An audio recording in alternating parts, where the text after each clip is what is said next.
And welcome back, everybody, to another edition of Believe in Eagles. The offseason edition is here. We are back, Mike Gill, with you on Believe in Eagles as we look at what's ahead for the Birds this offseason. We know they got a ton of free agents, so we're going to play a little who's in, who's out, what's their market value, and we'll do that here on the show. Like, rate, review, subscribe, get it out there, people. Believe is back. The offseason is here. We got the Combine coming up next week. We'll be all over that as well. We got free agency March 15th. And, of course, right now, teams are in the franchise tagging period. Don't be surprised if the Eagles pass on the franchise tag, but they may look at a guy like Chauncey, Gardner, Johnson, and possibly maybe Javon Hargrave, but I doubt they'll use the tag there. So let's get into the free agent frenzy and run down the list of guys who can walk this offseason. Fletcher Cox, 32 years old,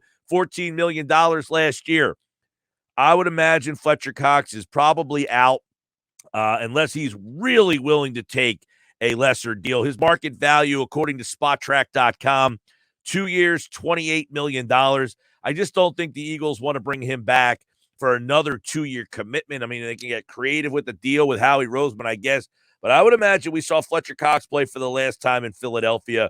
I would say chances of coming back about 25%. So I think Fletcher probably going to move on. And we probably have seen the last of a great defensive tackle in the city of Philadelphia. Look, when they drafted Fletcher Cox, it was kind of like an under-the-radar guy. People didn't know who this guy really was, Mississippi State. And here he comes in. He turns out to be one of the really preeminent defensive tackles in football during his tenure in Philadelphia. But slowing down a little bit over the years, and is a guy that I think the Eagles will probably move on from. This is a guy who he didn't have a terrible year this past year. He ended up, playing 70% of the snaps, which was more snaps this year than he played in the previous season and the year before that. He had, 43 tackles, 7 sacks, a forced fumble. Still played at a pretty high level, just not the level that we kind of remember a couple years ago in 2018 when he had 10.5 sacks, 9.5 sacks in 2015. But I think Fletcher Cox is probably done in Philadelphia. Mississippi State, 12th pick of the 2012 draft, and you got just about everything you could expect from Fletcher Cox. But I think Fletcher's probably gone. All right, let's go to Brandon Graham, another guy who's a career Eagle. And when you look at him, what's the market value? Well, SpotTrack.com, 1 year, $5.7 million. I think the Eagles could probably say, you know what, we want to bring him back. He wants to be here. He's already said he wants to play. He told Zach Gelb of CBS Sports Radio that I'm playing. So whether it's in Philadelphia or not, he had 11 sacks. He had 35 tackles. He had 2 forced fumbles. Now, he only played 44.8% of the snaps, but he's a guy that can probably – right? He probably, because he plays only less than 50% of the snaps, he probably has another year left in the tank, and I would imagine that Brandon Graham is back in Philadelphia. I'll place it at about, when I say 25% that Fletcher Cox is back, I would go that 75% chance, if not 80%, that Brandon Graham is back with the Philadelphia Eagles. All right, here's a big one. How about Javon Hargrave? Hargrave is obviously the key guy. He is a guy who had a monster year. He played 70% of the snaps, 11 sacks, 60 tackles, a forced fumble, had 7.5 sacks last year. So this is a guy who's racking up the sacks. Now, the question is, when he was in Pittsburgh, he was more of a run-stuffing guy in Pittsburgh than he's been in Philadelphia. It wasn't a sack guy out there. He only played about 40% of the snaps in Pittsburgh. In Philly, those snaps have gone up to about 60, 65. He was, not a big, we had a big year in Pittsburgh in 2018 where he had 6.5 sacks with 49 tackles. But his biggest seasons have come in John Gannon's defense. Is Javon Hargrave I don't want to say a product of that Gannon defense, but does he have the same production if he's in a new coordinator's defense. Market value, spottrack.com, 3 years, $60 million. It's an average of $20 million a year. Does he come back to Philadelphia? I think he just has too many offers. Unless the Eagles target him and say he's the guy that we want to bring back of all these different free agents, I'm going to go about 40-60 right now that he's back. 40% he's not back in Philadelphia. 60% he goes someplace else. 40% that he returns to Philadelphia. 60% chance he goes someplace else. That would be my thoughts on Hargrave. I think he's going to have a lot of suitors, possibly even John Gannon in Arizona. You got to keep that in mind with John Gannon in Arizona now. He could go out and get some of these guys that played for him last year. All right, let's stick on the defensive side of the ball, and let's go to linebacker. T.J. Edwards had a great year for the Eagles. Probably, statistically speaking, his best season ever as a pro. 159 tackles, 2 sacks. He played 100% of the snaps, essentially played every single snap this year in the games that he played. Last year, he played 60% of the snaps. This year, 685 snaps last year, 978 this year. He was on the field for just about everything. But John Gannon, keep in mind, how did he use Edwards? Is the new coordinator going to come in and use TJ Edwards the same? What's his market value? Spottrack.com. 4 years, $47 million. Are the Eagles going to want to put $11.9 million per season into a linebacker? I kind of find that hard to believe, friends. I'm going to say 30% chance that TJ Edwards is back. I think it's about a 30% chance that Edwards is back with those numbers. Why? Because Kaiser White, who they brought in last year on a 1-year deal, played 80% of the snaps. He had 110 tackles. He had a sack and a half. He's an active player. Market value for Kaiser White, 2 years, $17 million, 8.5 a season. I think the Eagles maybe say, hey, look, we'll bring White back and pair him up with Nakobe Dean. And I think you might see TJ Edwards walk because of the price tag, not because of who's better. But I think White and Dean maybe turn into your linebackers next season. So I would say Kaiser White, about 70% chance that he returns. All right, let's go to the secondary now. Let's start with James Bradberry. James Bradberry, will he stay or will he go? Well, market value for James Bradberry, 3 years, $45 million plus for, according to spottrack.com, for James Bradberry. That's $15 million a season. I find it hard to believe the Eagles are going to cough up $15 million. You'd say, well, they're going to cough up money for anybody.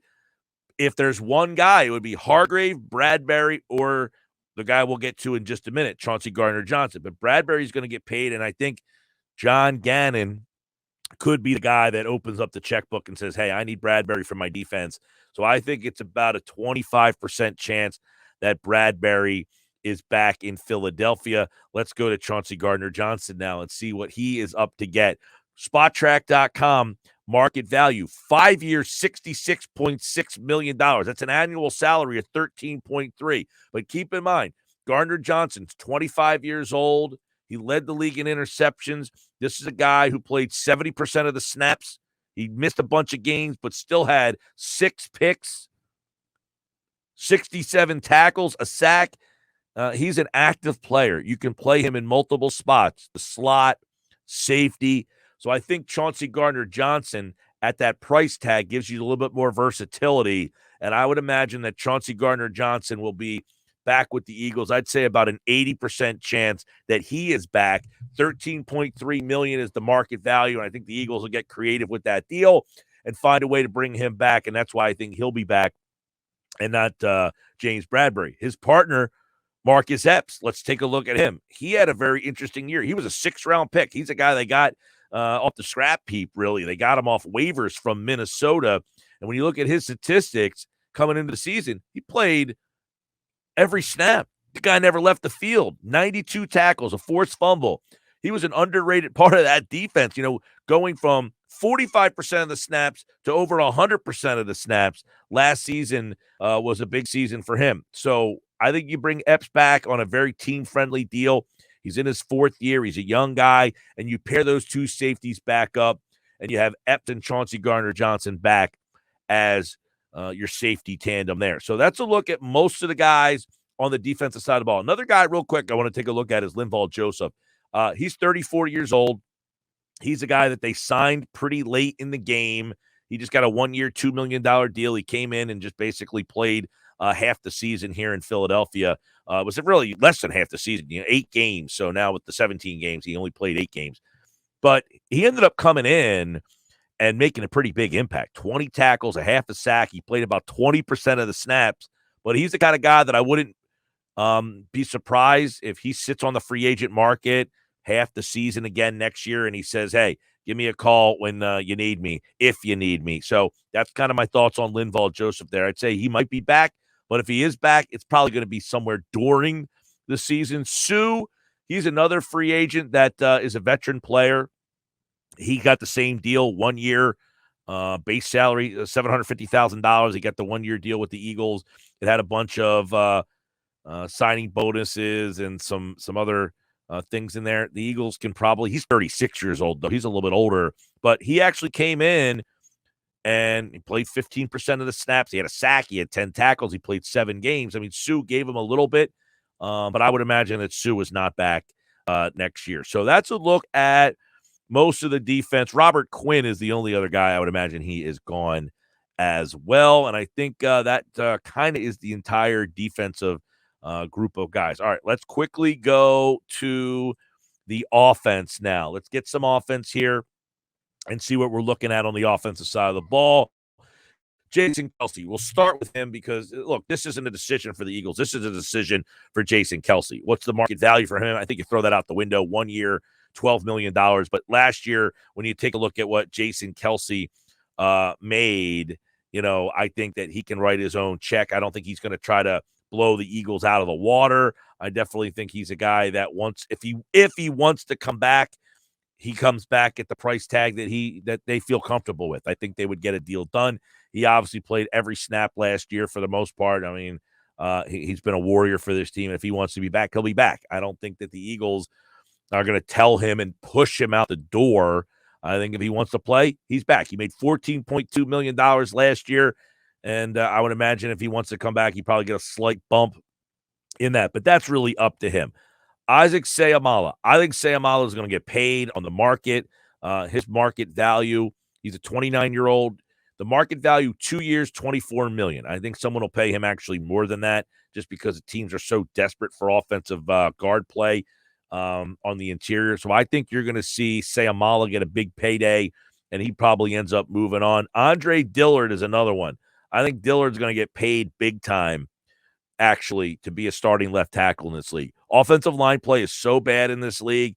He is a guy that has shown that when given the opportunity, he's at least a good tackle. I'm not saying he's a Pro Bowler. I'm not saying he's great. I'm saying he's just a good, solid tackle. You could do a lot worse than. I think he's going to get like a big V deal where he gets paid big time to go play someplace else. So I would imagine you're going to lose Seumalo and Dillard. And then two of the big spots. Let's go to Miles Sanders. What's Miles Sanders going to get on the open market? Well, this is a really weird free agent season because you got Saquon Barkley, you got Josh Jacobs, you got Tony Pollard, you got some big time running backs where Sanders might not even be a top 5 free agent running back. Market value, 2 years, $14 million. That's $7 million, a little bit more than that a year.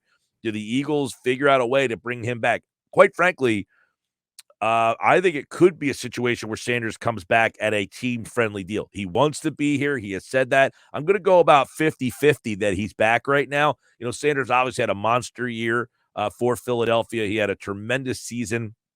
But I think he's going to test the market and see that there's not a lot of money out there for running backs, especially with all the running backs that are vying for an opportunity to get paid. You got guys like Kareem Hunt. You got guys like Jamal Williams. You got guys that are very intriguing that probably, could cost less money. So if he wants more money to stay here, he probably goes. If he's willing to come back, it probably, a creative deal. And I think how he can get creative, I think he's back, but not 100%. 50-50 would be my number on Miles Sanders. Other guys, Boston Scott. He's an interesting guy, right? Boston Scott. Market value on Boston Scott, you can bring him back for about $1 million a year. I think he's the kind of guy that you should always have around. He's a good locker room guy, and he produces. Whenever he's given the opportunity, he produces. He's a guy that can catch the ball, 54 carries, 217 yards. He doesn't play a lot of the snaps. In 2020, he played 35% of the snaps. He had 80 carries for 374 yards. That's 4.7 yards a carry. He is a guy who's caught the ball that year 25 times. He showed he can catch the ball, run the ball. And if you need a fill-in guy, Boston Scott has done a good job. I like Boston for about $1 million a year. You could probably bring him back as that third kind of running back. And you've, of course, got Kenny Gainwell here. The other guy to keep an eye on, Zach Pascal, third wide receiver. I think they need to upgrade that third wide receiver spot. I don't know that Pascal's the guy. Not a big impact in the offense, 15 catches, 150 yards, but a good locker room guy. He blocks down the field, played about 30% of the snaps, but they got to figure out what to do with Quez Watkins. He certainly struggled down the stretch with some drops and inconsistencies and sloppy route running. I don't know that Pascal's the right guy, but definitely a good locker room guy, and you could get him back here for probably about $1.5 million. So that's there. The last guy to kind of take a look at, and I think this is an interesting one, is Gardner Minshew. Why is Minshew so interesting? Well, he doesn't make a lot of money. His salary is finally up. He's a free agent now, obviously. That's why we're talking about him. But the Eagles like a veteran quarterback as a backup. They like a guy that they can count on. We always know how much they value the backup quarterback situation. He did not win his 2 games this year, but he played pretty well when he was given the opportunity. He played well against Dallas, played well in the game against the Jets last year. He's obviously been a starter with Jacksonville, where he threw 16 touchdowns in 2020 and 21 touchdowns in 2019. He has shown that he can handle playing a game or 2 or 3 if Jalen Hurts were to get hurt. But I think he's going to walk. I think he wants an opportunity to go play somewhere, maybe with a team that has a quarterback, I don't want to say opening, but where the quarterback's maybe a Washington, where Sam Howell's the guy, and if, Howell struggles, then they go to Minshew. He's not going to get that opportunity here. So I think Minshew probably walks, and you're going to now be in a situation where you got to find a new quarterback. Keep an eye on a guy like Jacoby Brissett. Keep an eye on a guy maybe like Jarrett Stidham. I like P.J. Walker possibly as well. Problem with him is he's a P.J. Walker's a restricted free agent, so I'm not sure that that's something that would end up working out. But I think Minshew walks, which means you need a new backup quarterback, and we know how much the Eagles value the backup quarterback position. So that is a look at the Eagles free agents. Just about every one of them. I think the only other guy, I mentioned Robert Quinn, he'll be gone. Rick Lovato, the long snapper, by the way, he is a free agent. And so is Tyree Jackson, but he is an early rights free agent. So there's a little bit different there because of the fact that he didn't play last year either. So he's been hurt. So they get the first chance to sign him back. And they like him as a backup tight end. I know he's a guy that's been off the radar, but 25 years old, very athletic, is a guy that could possibly be the main backup. We saw Jack Stahl last year, got Grant Calcaterra, but Tyree Jackson's another free agent to keep an eye on. But those are your free agents. What does everybody think? Let me know.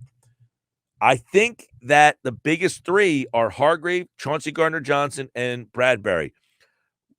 Can they bring 2 of those 3 back? That's one question. Can they bring 2 of those 3 back? That would be a big question. So that's something to keep an eye on. All right, I'm Mike Gill. This is Believe in Eagles offseason free agent outlook. And we'll do some draft stuff coming up, as well as free agency news when that begins on March 15th. I hope you'll stay with us. Like, rate, review, share, subscribe. Do whatever you need to do. Watch the video. Tell your friends. Let's have the nice Eagles community in the offseason here on Believe.